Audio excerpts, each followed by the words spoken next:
Hey everybody, today I'm going to talk about computers and what you may or may not need, things to avoid. I'm definitely no expert in computers, but I have learned a lot from watching some of my favorite computer YouTubers like Gamers Nexus and Linus Tech Tips, Paul's Hardware, Kyle Bitwit, Actually Hardcore Overclocking, just to name a few. Those are some of my favorites that I watch a lot.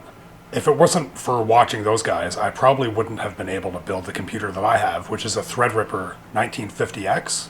And this thing costs about $5,000. And it takes a bit of maintenance. You have to look after these things. You know, you don't want to just keep a computer like this on the ground, for one. I keep this thing up on the TV stand away from the dust and everything and not on the floor because it'll suck in way too much dust and ruin my massively expensive investment. But you don't need to spend this much on a computer to do video editing. AMD just came out with some new low-end processors that are actually fairly amazing. The one that the higher end of the two is actually as fast as what they were recommending for video editing about 3 years ago. And this chip will only cost somewhere around $100. I'll get that price and I'll put that in here so you can see that.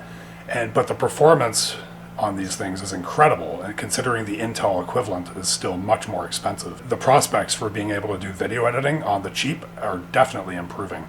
If I had have had something available like this to me 3 years ago, I probably wouldn't have spent $5,000 on a computer like this. But having said that, this thing is quite different from these other chips. There are many, many more upgrade paths available, and this thing will be useful for so many things, even beyond video editing. Once it's degraded to a point where I have to get a new machine for video editing, I could still use this for a home server or something like that. It has so many 64 lanes of PCIe and incredible fast storage, and you name it. This thing is just incredible. It keeps so cool too. It does not get hot. This is the most stable computer I've ever had. For $5,000, you could probably put together a computer like this for much cheaper nowadays. I would assume you could probably put it together for less than $3,000 now, which is still a lot to spend if you're just doing occasional video editing or hobbyist. But if you're more serious of a video editor, then something like this could save you a bit of time, a little bit of worry too on whether you're worried about your programs crashing or just how fast the render time is and everything. Now this thing is definitely not the fastest computer either. I don't want to give you any false impressions. It's fast and it's very, very stable, but it's not, you know, the fastest, absolute fastest machine. It's still within probably around the top 20 though. I mean, and that's pretty good in considering like there's some fast computers out there. And 3 years ago, this thing would have been right up there in the top 10. But, you know, time passes, things get better, technology just keeps marching forward, progress keeps marching forward, technology doesn't stop for some guy, some troglodyte. So you don't really need to spend a mint on a computer nowadays. You don't have to get the absolute fastest chip. These new lower end AMD are 4-core, 8 threads. They'll do the job just as well as a lot of high-end machines, really. I mean, maybe it won't be as fast, but things will be very stable. You'll get real-time performance without any skipping frames, and you won't be all aggravated and pulling your hair out at the end of the day. And that's really what counts, if you ask me. I started doing computer video editing with a Pentium 3 550. That was my very first computer in the year 2000 or 2001 or something like that, and that was a serious headache. I had a Pinnacle Systems DV500. I had to hook that into my computer and I was frantically trying to learn about computers without any YouTube available back then. It was not an easy task. I would try to go to the library and try to find out about things, and I wasn't I didn't take computers in school or anything. I did not know really anything about computers until I bought this HP workstation. It was billed as like a business machine tower, and it had a lot of higher functionality. It had a great 2 gigabyte video card. This is in 2010, by the way. And I was going to build my own, and I feel like I should have, but I ended up getting this Phenom 2, and it was a 6-core AMD, and it actually did pretty good. It lasted me about 5 years, and then when it started crashing all the time, I started having to figure out how to fix them myself and what to do if it were to break down or if my hard drive crashed. And because I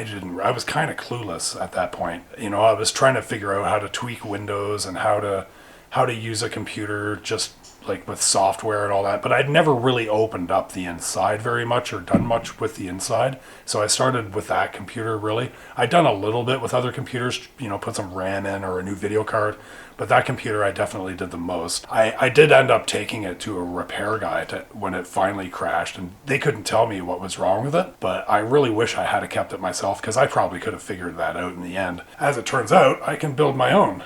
And I was really warned not to build a machine like this. They're saying, don't do this for your first build. But I just really buckled down and learned, and I figured it out. I didn't have much of a hard time at all. I turned it on and it booted up. There was some memory issue problems. It kept giving me page default things, and I realized that I needed to change. I looked it up and made sure. I had a feeling page default had something to do with the RAM. And sure enough, it did. I didn't have my RAM set correctly, and that was a bit of a tricky thing to figure out with this motherboard. But I ended up figuring out. I just had to not actually manually set the RAM frequency myself. I had to use a setting in the BIOS to control the RAM frequency. It was like some sort of overclocking feature that it has. And then once I used that, everything was fine, and it was just right on.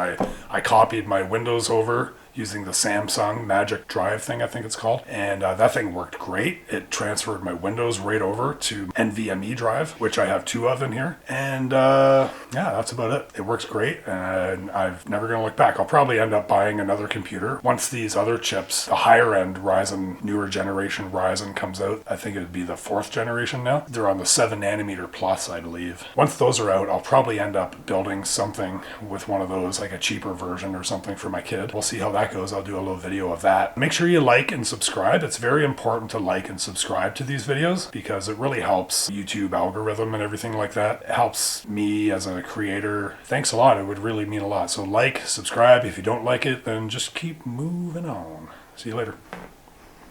I was holding the cat. Did you all see my cat? That was an important computer thing. So this computer right here is a very interesting type of computer. And here's the newer, improved model of the other computer that we have.